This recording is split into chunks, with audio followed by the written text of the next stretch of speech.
আরজিকরের ঘটনায় ধৃত সঞ্জয় রায়কে সিবিআই হেফাজত শেষে শুক্রবার পেশ করা হয় শিয়ালদহ আদালতে।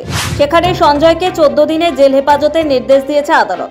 সিবিআই ফের তাকে নিজেদের হেফাজতে বা জেল হেফাজতে নেওয়ার আবেদন করেছিল। সেই প্রেক্ষিতে শিয়ালদহ আদালতের পক্ষ থেকে সঞ্জয় রায় 14 দিনের জেল হেফাজতের নির্দেশ দেওয়া হয়েছে। এদিকে সঞ্জয় রায়ের পলিগ্রাফ টেস্টের অনুমতি আগেই পেয়েছিল সিবিআই। এই টেস্টের জন্য সঞ্জয় রায়ের ব্যক্তিগত অনুমতির প্রয়োজন ছিল সিবিআই। ধৃতকে শিয়ালদহ আদালতে পেশ করা হলে সিবিআই সঞ্জয় রায়ের থেকে সেই সম্মতি পেয়েছে, এমনটাই জানা গিয়েছে। সেক্ষেত্রে শুক্রবার শিয়ালদহ কোর্টে সঞ্জয় রায়কে নিয়ে যাওয়া তাৎপর্যপূর্ণ বিষয় ছিল। এদিকে সঞ্জয় রায় ছাড়াও বৃহস্পতিবার আরজিকরের প্রাক্তন অধ্যক্ষ সন্দীপ ঘোষ সহ 5 জনকে শিয়ালদহ আদালতে নিয়ে যায় সিবিআই। তাদের পলিগ্রাফ টেস্টের জন্য আবেদন করা হয়।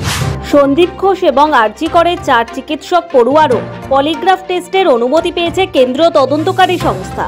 মৃত চিকিৎসক পড়ুয়ার ময়না তদন্তের রিপোর্টে জানা গেছে তার মাথা, মুখ, ঠোঁট, চোখ, ঘাড়, হাত, যৌনাঙ্গে গভীর ক্ষত রয়েছে। অর্থাৎ পাশবিক অত্যাচার চালানো হয়েছিল তার উপর। শারীরিক এবং যৌন নির্যাতন হয়েছিল তা স্পষ্ট।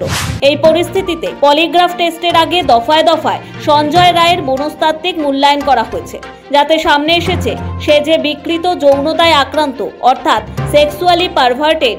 নিহত চিকিৎসকের ময়নাতদন্ত রিপোর্টে যে ভয়াবহ আঘাত ও অত্যাচারের বিস্তারিত বিবরণ পাওয়া গেছে তা ভালো করে খতিয়ে দেখেছে সিবিআই। তা দেখে মনে করা হয়েছে ধর্ষক যে বা যারাই ছিল সে বা তারা হিংস্র জন্তুর মতো প্রবৃত্তিতে আক্রান্ত।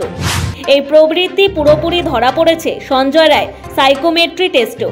ঘনিষ্ঠ মহলে সিবিআই এও দাবি করেছে ঘটনার বিবরণ দিতে গিয়ে কোনো রকম অনুশোচনা দেখা যায়নি সঞ্জয়ের চোখে মুখে। অনায়াসে সেসব কিছু ব্যাখ্যা করেছে।